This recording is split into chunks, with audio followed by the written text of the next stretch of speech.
నమస్కారం, నేను మీ షణ్ముఖ్. ఈరోజు మన ముందర పొలిటికల్ అనలిస్ట్ మధుసూదన్ రెడ్డి గారు ఉన్నారు. నమస్కారం మధుసూదన్ రెడ్డి. నమస్తే షణ్ముఖ్.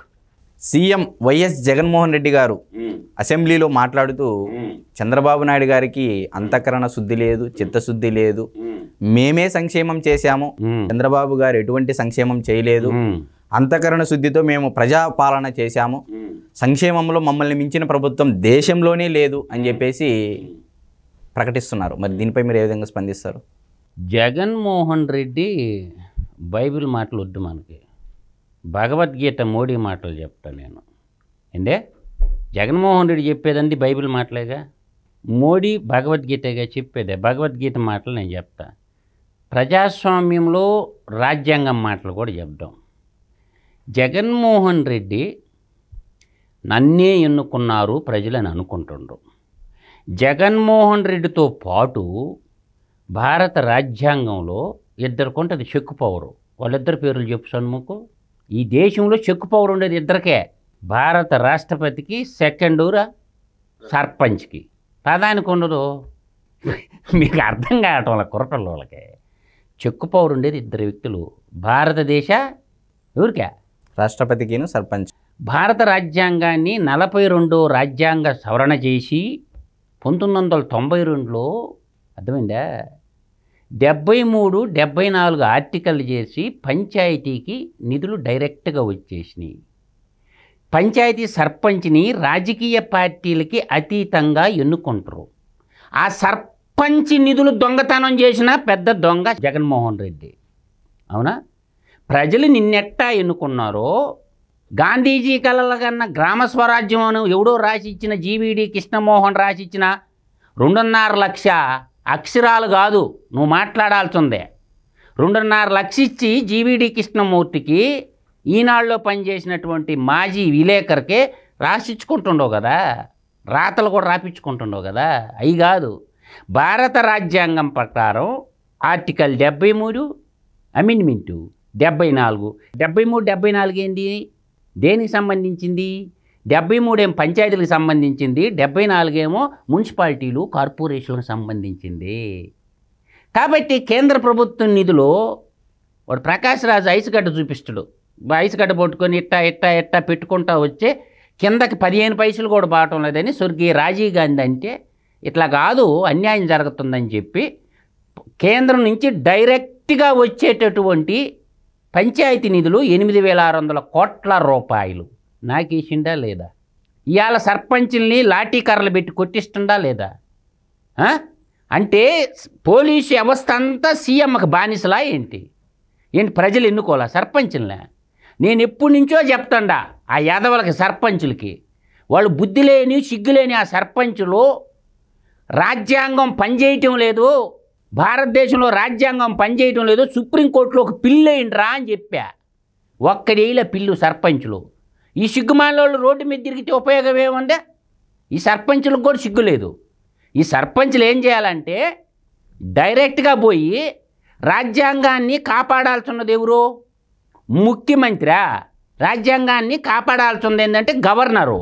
పోయి గవర్నర్ బంగ్లా మీద పడాలా, పోయి గవర్నర్ బంగ్లా మీద పడి గవర్నర్ని గల్లా పట్టుకొని బయటికి లాగాల. నువ్వు రాజ్యాంగాన్ని రక్షిస్తానని ప్రమాణం చేసినావు కదా గవర్నర్ గారు, ఫార్మర్ సుప్రీంకోర్టు జడ్జిగా పనిచేసినావు కదా, ఈడ రాజ్యాంగమే పనిచేయకుండా పోతే నువ్వేం చేస్తున్నావని నువ్వు గవర్నర్ని ప్రశ్నించాలా. అసెంబ్లీ ముట్టడికి ఏమొస్తుంది నీకు?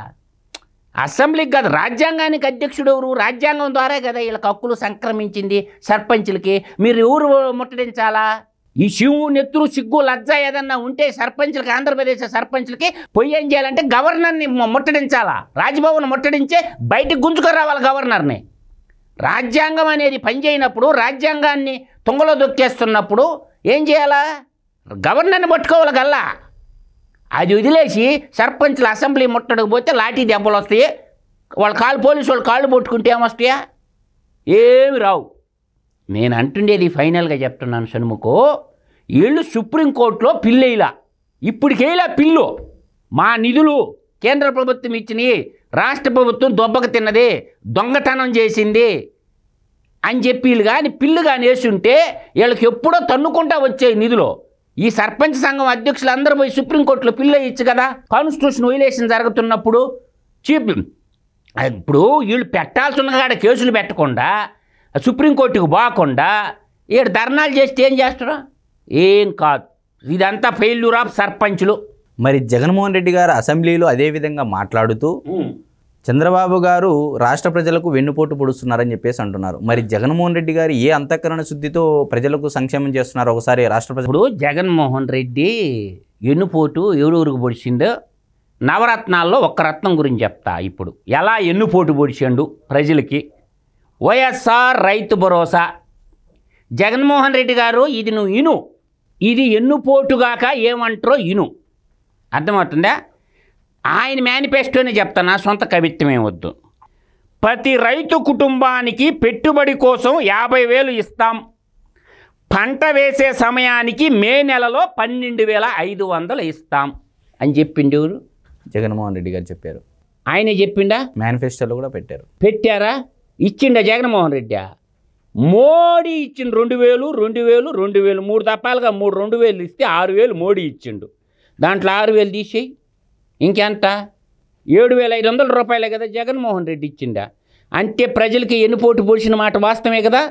మోడీ వేసిన డబ్బులకు కూడా నీ సాక్షి మీడియాలో అడ్వర్టైజ్మెంట్ వేసుకొని సంగటి నిధి డబ్బులు నాకేసింది వాస్తవమే కదా. 1, 2 మొదటి వెన్నుపోటు ఇది. ఇంకా చెప్తా, ఒక్క దాంట్లోనే నవరత్నాలు ఒక్క పథకం గురించే చెప్తా. తర్వాత పంటల బీమా గురించి రైతులు ఆలోచించాల్సిన పని లేదు.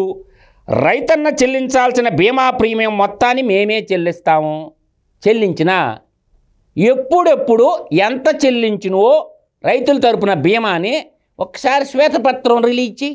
చంద్రబాబు నాయుడు అసెంబ్లీలో ధర్నా చేసిన దాకా రైతులకు బీమా చెల్లించాల. తర్వాత ఇంకోటి, రైతులకు వడ్డీ లేని పంట రుణాలు ఇస్తాము. 1,00,000 రూపాయలు ఇచ్చిండ పంట రుణాలు, వడ్డీ లేని పంట రుణాలు రైతులకే జగన్మోహన్ రెడ్డి. 1,00,000 చెప్పు. పంట రుణాలు ఎట్లొస్తాయో చెప్పమంట. క్రాప్ లోన్సా? సెంట్రల్ గవర్నమెంటు కేంద్ర బడ్జెట్లో పెట్టి రిజర్వ్ బ్యాంక్ ఆఫ్ ఇండియాలో ఇస్తే నాబార్డ్ అని ఒకటి ఉంటుంది. నాబార్డు బ్యాంకు ద్వారా పంట రుణాలు ఇస్తారు. అర్థమవుతుందా? నాబార్డు బ్యాంకు ద్వారా పంట రుణాలు ఇస్తారు. మధ్యవర్తికి ఎవరుంటారు? State bank of India, Karur Vysya bank, HDFC bank, ICICI private బ్యాంకులు, నేషనలైజ్డ్ బ్యాంకులు అన్నీ మధ్యవర్తిగా ఉంటాయి. ఆ డబ్బులన్నీ ఎవరి? నాబార్డు బ్యాంకి వాళ్ళు ఇస్తారు. 7% రేట్ ఆఫ్ ఇంట్రెస్ట్కి ఇస్తే అవి పావలా వడ్డీ. 1,00,000కి 3,000 మాత్రమే రైతులు కట్టాల. 3 లక్షల దాకా తీసుకుంటే అర్థమవుతుందా? అప్పుడు మనమేంది వడ్డీ మనం సకాలంలో 11 నెలల లోపల కడితే సెంట్రల్ గవర్నమెంట్ డైరెక్ట్గా 4% రాయితీ వెనక్కేస్తుంది. రిమైనింగ్ మనం 1,00,000కి 3,000, 2 లక్షలకి 6,000, 3 లక్షలకి 9,000 రైతు కడితే సరిపోద్ది. అది కూడా సెంట్రల్ ఆ 4% ఎవరు వేస్తారు? సెంట్రల్ గవర్నమెంట్ వేస్తుంది రాయితీ. ఈయన ఇచ్చింది రూపాయి బిళ్ళ చూపించమని చెప్పు. ఎక్కడ ఏ బ్యాంకులో ఏ రైతులకి ఇచ్చినో ఆ లిస్టు ప్రకటించు. పోనీ నీ గవర్నమెంట్ జీవోలో పెట్టు. అయిపోయిందా? ఇంకొకటి 4వది, రైతులకి ఉచితంగా బోర్లు వేస్తాం. మీది రాయలసీమే కదా. అనంతపురం జిల్లాలో 1,700 అడుగులు దాకా పోతారుగా బోర్లా. పోనీ పులివెందల సీఎం నియోజకవర్గంలో ఎన్ని బోర్లు వేసిండో నాకు చెప్పమను. ఒక పులివెందల నియోజకవర్గం, ముఖ్యమంత్రి నియోజకవర్గంలో ఏ ఊరిలో ఏ గ్రామంలో ఉచితంగా బోర్లు ఎన్ని వేసినవు చూపించు నాకు. వేసిండా బోర్ల? ఉచిత బోర్ల పథకం ఎట్టిపోయిందా? జలకళ ప్రోగ్రాం జెండాపై కైపరాజ్ అయిపోయిందా? తర్వాత వ్యవసాయానికి పగటిపూట 9 గంటల ఉచిత కరెంటు అన్నాడు. ఏంది? వ్యవసాయానికి పగటిపూట 9 గంటల ఉచిత కరెంటు అన్నాడు. ఈ వ్యవసాయ కరెంటు పాను రాను ఇదే కదా దొరువా? కంటిన్యూ వచ్చినా ఇస్తుండా? పోని అది ఇచ్చిండే అనుకుందాం, అప్ అండ్ డౌన్గా. ఇంకోటి, ఆక్వా రైతులకు కరెంటు ఛార్జీలు యూనిట్కి 1.5 రూపాయకి ఇస్తానన్నాడు. ఒక్క ఆక్వా రైతు ఛార్జ్ చెప్పించు జగన్మోహన్ రెడ్డి. 1.5 రూపాయి కరెంటు బిల్లు ఇచ్చినట్టు నువ్వు. ఎంతో తెలుసు ఆక్వా రైతులు కరెంటు బిల్లు మీటర్కి యూనిట్గా? తెలుసుకోమని చెప్పాను. గ్రౌండ్ రిపోర్ట్ తీసుకో జర్నలిస్ట్ దగ్గర. 1.5 రూపాయికి ఇచ్చిన నువ్వు ఆక్వా రైతులకే 4.5 రూపాయి కట్టేది. కొన్ని చోట్ల 2.5 రూపాయి, 3.5 రూపాయి వాళ్ళు ఇష్టం వచ్చినట్టు ఎలక్ట్రిసిటీ డిపార్ట్మెంట్ వసూలు చేస్తుంది ఆక్వా రైతుల కార. ఆక్వా రైతులు అంటే ఎవరు?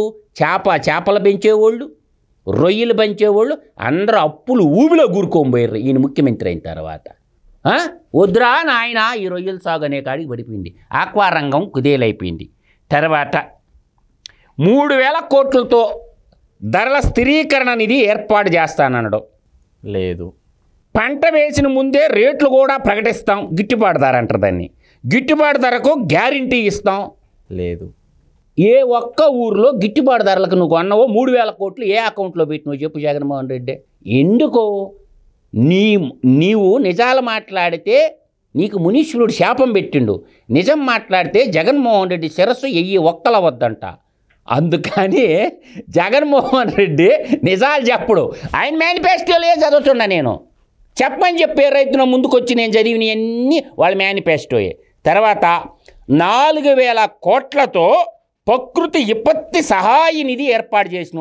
ప్రకృతి విపత్తి నిధుల్లో డబ్బులు కొట్టేసింది గవర్నమెంటు. 4,000 కోట్లతో సైక్లోన్ ఎఫెక్ట్ వచ్చినప్పుడు రైతులు డబ్బులు ఇవ్వడానికి ఒక నిధి ఏర్పాటు చేస్తానని చెప్పి చివరికి ఈయనకి డబ్బులు అవసరమైతే విపత్తు నిర్వహణ నిధులే డబ్బులు లాక్కున్నారు. ఇది మోసం కదా జగన్మోహన్ రెడ్డి. తర్వాత ప్రతి నియోజకవర్గంలో శీతలీకరణ గిడ్డంగులు, గోదాములు మరియు అవసరం మేరకు నియోజకవర్గాలలో ఫుడ్ ప్రాసెసింగ్ యూనిట్లు ఎన్ని కట్టినవో. నీ పులివెందల నియోజకవర్గంలో ఒక్క శీతల గిడ్డంగి కట్టినవా? ముఖ్యమంత్రి సొంత నియోజకవర్గంలో 170 తీసి పక్కన పడేసి అనుకో. కట్టిండా మీ పులివెందల? నీరు కూడా పులివెందలే కదా, చెప్పు కట్టిండా? ఏడందో చూపించి ఏ మండలం ఉందా? ఉన్న సకల శాఖల మంత్రి మండలంలో నన్ను కట్టిండా? ఏది శీతల గిడ్డంగులు రైతులు పండించిన పంట ధాన్యం దాపెట్టుకోవటానికి. మీ పక్క ధనియాలు ఎక్కువ పండిస్తారు కదా, పండించిన పంటని దాచిపెట్టుకోవటానికి శీతల గిడ్డంగులు, గోడాములు అంటే FCI food corporation of India గోడాములు, అవసరమైన మేరకు ప్రతి నియోజకవర్గంలో ఫుడ్ ప్రాసెసింగ్. మీ పులివెందుల ఫుడ్ ప్రాసెసింగ్ యూనిట్ వచ్చిందా? బొప్పాయి పంట ఎక్కువ పండిస్తారుగా, రాజశేఖర రెడ్డి గారి హయాంలో వచ్చినది. మళ్ళీ ఆ బత్తాయి పండిస్తారుగా, వాటి 2కి సంబంధించిన ఫుడ్ ప్రాసెసింగ్ యూనిట్ వచ్చిందా? సీఎం నియోజకవర్గంలోనే రాకపోతే మిగతా నియోజకవర్గాలు ఏడొచ్చినాయి చెప్పు జగన్మోహన్ రెడ్డి. అసెంబ్లీలో ఓవర్క జీవీడి కృష్ణమోహన్ రెడ్డి రాసిచ్చింది చదవటం కాదు, వీటికి చెప్పు సమాధానం. మొదటి ఏడాది సహకార రంగాన్ని పునరుద్ధరిస్తాం. 2వ ఏడాది సహకార రంగ డైరీకి పాలు పోసే ప్రతి పాడి రైతుకు లీటర్కి 4 రూపాయలు ఇస్తామన్నాడు. సహకార డైరీకి పాలు పోసే గ్రామీణ ప్రాంత రైతులకి లీటర్కి 4 రూపాయలు ఎక్స్ట్రా ఇస్తానని చెప్పిండు జగన్మోహన్ రెడ్డి. నీకు దండం జగన్మోహన్ రెడ్డి. నీ ఇష్టం వచ్చిన ఊరికి పోదంపా. ఏ రైతుకి 4 రూపాయలు నువ్వు ఇచ్చినవో చెప్పు. నీ ఇష్టం వచ్చిన చాయిస్ ఎవరు నీదే. నీ ఇష్టం వచ్చిన ఊరికి పోదంపా. 4 రూపాయలు ఎక్స్ట్రా ఇచ్చిండా? డైరీ సహకార సంఘంలో డైరీలు పెట్టిండా? అమూల్ బేబీని తీసుకొచ్చే డింగ్ డింగ్ డింగ్ డింగ్ డింగ్ డింగ్. అమూలే కదా అంతా, గుజరాత్ కంపెనీ. అదే అమూల్ గుజరాత్ బేబీకి అదే కదా. చూడు ఎంత దుర్మార్గము. ఇవన్నీ అబద్ధాలు కదా జగన్మోహన్ రెడ్డి, నిజాలా? నేను మాట్లాడేది నిజాలా? నువ్వు చెప్పిందే మేనిఫెస్టో. నీ మేనిఫెస్టో చదువుతుండా. వ్యవసాయ ట్రాక్టర్లకు రోడ్డు ట్యాక్స్ రద్దు చేస్తాం, టోల్ ట్యాక్స్ రద్దు చేస్తాం. వ్యవసాయ ట్రాక్టర్లకే రోడ్డు ట్యాక్సు, ఇంకోటి ఏంది నాన్న టోల్ ట్యాక్స్ రద్దు అన్నాం.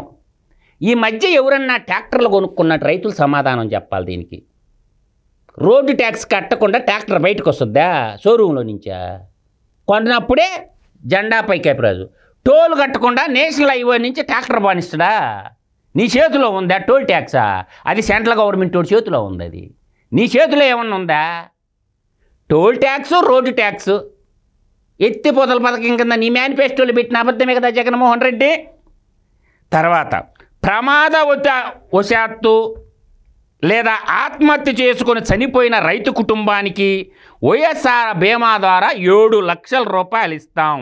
అంతేకాదు ఆ డబ్బును అప్పుల వాళ్ళకి చెందకుండా అసెంబ్లీలో చట్టాన్ని తీసుకొచ్చి ఆ రైతు కుటుంబానికి అండగా ఉంటాం. యాట్సాప్. ఈ విషయంలో ఒప్పుకుంటాను నేను జగన్మోహన్ రెడ్డి. చచ్చిపోతే 7 లక్షలు ఇస్తాడు, బతుకుంటే చచ్చిపో 7 లక్షలు ఇస్తా, చట్టం చేస్తానని చెప్పిండు అసెంబ్లీలో. ఇది అబద్ధం. 2వ పార్ట్ అబద్ధం. 3వ పార్ట్ నువ్వు చచ్చిపోరా బాబు 7 లక్షలు ఇస్తా. చచ్చిపోయేదానికి రైతులు ఉండేదా? ప్రమాదవశాత్తు అంటే పొలంలో పనిచేసుకునేటటువంటి రైతు ఏదైనా కరెంట్ షాక్ కొట్టి లేకపోతే ఇష్ట సర్పాలు కాటేసి చచ్చిపోతే గతంలో 5 లక్షలు ఇచ్చేది, ఇప్పుడు 7 లక్షలు. ఓకేనా? రైతు బీమా పథకం కింద. చచ్చిపోయినాక డబ్బులు ఏం చేసుకుంటారు? తర్వాత అప్పులోళ్ళు కొల్లగొట్టకుండా ఆ డబ్బుకి అసెంబ్లీలో చట్టం చేస్తాడు. ఇది ఏమన్నా రాజ్యాంగం చదువుకున్నారా, చట్టాలు చదువుకునే వాళ్ళు పనులు? అప్పు ఇచ్చినోడు గమ్ముకుంటాడా? బ్యాంకు వాళ్ళే గమ్ముగా ఉండరు. షూరిటీ పెట్టిన వాళ్ళకి నోటీసులు పంపిస్తారు. అప్పు కట్టాల్సిన వాడికి నోటీసులు పంపాడు బ్యాంకుడు. అయ్యా నువ్వు షూరిటీ పెట్టినవు కాబట్టి తెచ్చి కట్టు అని షూరిటీ వాళ్ళకి పెడతారనమాట. జగన్మోహన్ రెడ్డి ఈ 12 గుండె మీద చేసుకొని నిజం చెప్పు జగన్మోహన్ రెడ్డి, నువ్వు ఇచ్చింది 7,500 అంటే 37,500 రూపాయలే కదా రైతు భరోసా కింద నువ్వు ఇచ్చిన డబ్బులు. మిగతాయి మోడీ ఇచ్చిన డబ్బులు. 50,000 ఇస్తానని మాట తప్పిండే లేదా? మోడీ ఇచ్చింది ఎంత? 5 సంవత్సరాలకి 5,6 30,000 రూపాయలు. జగన్మోహన్ రెడ్డి ఇచ్చిందంత 7,500. ఓకేనా? అర్థమైంది నాన్న? 7,500. 7,500 అంటే 5 సంవత్సరాలకి ఎంత అవుద్ది? 37,500 37,500. 30,000 ఎవరు ఇచ్చిర్రు? మోడీ తాత ఇచ్చిండు. నీకేం సంబంధం? మోసం చేసినవుగా. ఉచిత బోర్లు అన్నావు, పోయిందిగా. తర్వాత ఏం చెప్పినావు? చచ్చిపోతే ఇస్తాను 7 లక్షలు. మిగతా అన్నీ అంబక్కే కదా. అంటే ఇది రైతు ప్రభుత్వం కాదని మీద అంటారా? పక్క రైతు భరోసాలోనే చూపించినా కదా మొత్తం స్టోరీయే. ఇది కాకుండా ఇంకోటి ఉంది షణ్ముఖు, డ్రిప్. 1 ఎకరాకి డ్రిప్ వేయాలంటే గతంలో 10% రైతు కట్టుకుంటే 90% సబ్సిడీ ఇచ్చేది. అవునా కాదా? అవునా కాదా? ఎత్తిపోతల పథకంగా రాయలసీమ వాళ్ళకి పంగనామాలు పెట్టిండే రాయలసీమలోనే కదా అగ్రికల్చర్ ఎక్కువ ఉండేది. ఇప్పుడు మదనపల్లి టమాటా ఎక్స్పోర్ట్లు ఉండేవి కదా, ఆడగా జరిగేది. బత్తాయి తోటలకు అదే కావాలా? ఇప్పుడు కడప జిల్లాలో మైదుకూరు, కమలాపురం, కాజీపేట ఆ చుట్టుపక్కల పల్లెల్లో రోజు మైదుకూరు డిపో అంతా పూలే కదా. తమలపాకుల తోటలు ఎక్కడుండే? యాంపల్లి అంతా తమలపాకుల తోటలే కదా. అటు మద్రాసు పోయినా బెంగళూరు పోయినా అన్ని చోట్లకు పోతుంటాయి కదా. వాటికన్నిటికి డ్రిప్ అవసరమే కదా. ఇచ్చిండే డ్రిప్పా? ఇచ్చాడా? ఏదో 10 మంది చేత రైతులు చెప్పి చూస్తా. కాబట్టి జగన్మోహన్ రెడ్డి చెప్పేదన్నీ కూడా అర్థం కాల. ఒక పేపరు, ఒక టీవీ ఉందని, సోషల్ మీడియాలో యూట్యూబ్ ఛానళ్ళు ఉన్నాయని కొట్టుకోవటం కాదు. వీటన్నిటికి లెక్క చెప్పమని చెప్పు మీ వ్యవసాయ మంత్రిని ముందుకొచ్చి. అర్థమవుతుందా? కాబట్టి ఈ నవరంధ్రాల పథకాలు అనేది అందుకు నేను ఒక రంధ్రం గురించి చెప్పిన, మిగతా రంధ్రాల గురించి కూడా అన్నీ చెప్తా. మిగతా 8 రంధ్రాల గురించి కూడా రోజు ఒక వీడియో చెప్తాను నేను. ఇది ఒక్కటి ఎక్స్ప్లెయిన్ చేశా. ఒక డిబేట్ పెట్టమని చెప్పు కాకాని గోవర్ధన్ రెడ్డి నాతోటే. మీ సాక్షి ఛానల్కే వస్తా, రమ్మని చెప్పు. మీ కాకాన గోవర్ధన్ రెడ్డికి మీ సాక్షి ఛానల్లోనే కూర్చుందాం, చెప్పమని చెప్పు. తేల్చుకుందాం తాడో పేడో. నేను చెప్పి నీ నిజాలా అబద్ధాలా ఒక్కటి నిరూపించు. కాబట్టి ఈ ఎన్నుపోటు పొన్నుపోటు మాటలు మర్చిపో. మనం కాంగ్రెస్ పార్టీకి ఎన్నుపోటు పొడిచిను, అది అందరికీ తెలిసిందే. చెల్లెలకి వెన్నుపోటు, తల్లికి ఎన్నుపోటు పొడిచిను, తోడబొట్టిన అప్పచెల్లెళ్ళకి ఎన్నుపోటు పొడిచిను. కాబట్టి ఎన్నుపోటు గురించి నువ్వు మాట్లాడబాకు, బాగలేదు. నువ్వు ఏం చేసినవో ఒక ముఖ్యమంత్రికి పరిపూర్ణ భావంతో మంచి మాటలు మాట్లాడు. ఇప్పటికే మీ మంత్రులు ఎమ్మెల్యే మాట్లాడే బూతులు వినలేక బూత్ పార్టీగా మిగిలిపోయింది. మీది ఫ్యాన్ పార్టీ కాబట్టి గాలి పార్టీ అంటున్నారు. అర్థం చేసుకో, ఇది ప్రజాస్వామ్యం, డెమోక్రసీ. కాబట్టి నియంతృత్వం ఎల్లకాలం చల్లదు. నీ పని అయిపోయింది. ఒక్కసారి అన్నావు, ఒక ఛాన్స్ అన్నావు, ఇచ్చారు. ఇంక నో మోర్ ఛాన్స్. ఒక్క ఛాన్స్ అన్నావు జగన్మోహన్ రెడ్డి ప్రజలు, ఒక అవకాశం ఇచ్చారు, దుర్వినియోగం చేసుకున్నావు, సద్వినియోగం చేయకుండా నో మోర్ ఛాన్సు. ఎప్పుడు ఎలక్షన్ వచ్చినా నువ్వు దిగిపోవటం ఖాయం. నవరత్నాలు ఒక రత్నమైనటువంటి రైతు భరోసా ఏ విధంగా వైఎస్ జగన్మోహన్ రెడ్డి గారు రైతులకు వెన్నుపోటు పొడుస్తున్నారనేది చాలా బాగా వివరించారు. మరొక అంశంతో మళ్ళీ కలుద్దాం. నమస్కారం.